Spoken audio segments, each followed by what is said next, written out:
Friends मु आशुतोष आपण मानक स्वागत करछि ओडिया टेक्नोलॉजी ज्ञान यूट्यूब चैनल आउ एक एजुकेशनल वीडियो को।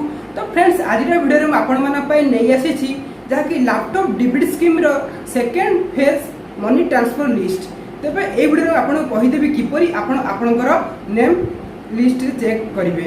तबे सबुठ यूनिक कथा हेउछि कि जहाँकि वर्तमान पर्यंत डीएचए ओडिशा ऑफिशियल वेबसाइट रे ए लिस्ट को पब्लिश करा दे नहीं। ता पूर्वरी आपण किपरि चेक करिवे मु ए वीडियो आपन को जणाई देबी। पूरा वीडियो को स्किप न कर शेष पर्यंत देखो पूरा डिटेल्स इन्फॉर्मेशन आपण माने पाई परिबे। तबे जदि आपण मन चैनल रे प्रथम थर पे वीडियो देखुछन तबे ए वीडियो लेटेस्ट एजुकेशनल वीडियो सर्वदा देखिया पई हम चैनल को सब्सक्राइब करी पाखर ते बेल आइकन प्रेस करी ऑल नोटिफिकेशन को ऑन करी रखी दियंतु एवं हम टेलीग्राम चैनल एवं व्हाट्सएप ग्रुप रे जॉइन हो जातु।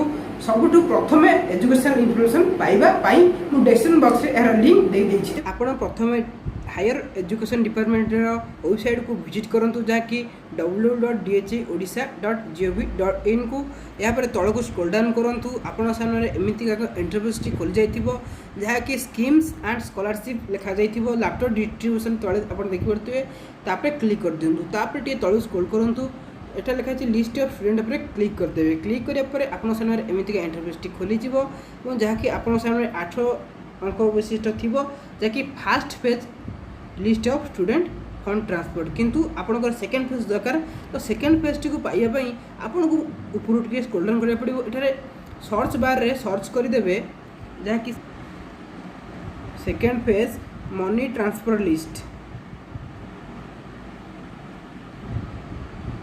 लिखि सर्च कर दियंतु। आपन सामने एमिति का इंटरफेस टी आसी जिवो। Second page list of student पर क्लिक कर देबे। क्लिक करिया मात्रे आपन सामने पुणी एक इंटरफेस टी खोली जिवो।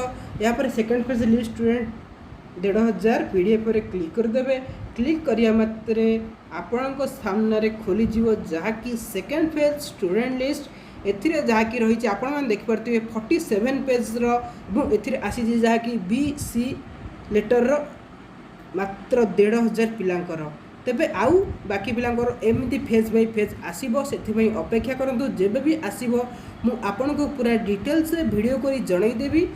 तेबे एई बडी लेटेस्ट एजुकेशनल वीडियो सर्वदा पाइबा पई हम चैनल को सब्सक्राइब करी पाखे ते बेल आइकन प्रेस करी ऑल नोटिफिकेशन को ऑन करी रखी दियंतु। वीडियो टी भल वीडियो को लाइक कर दियंतु।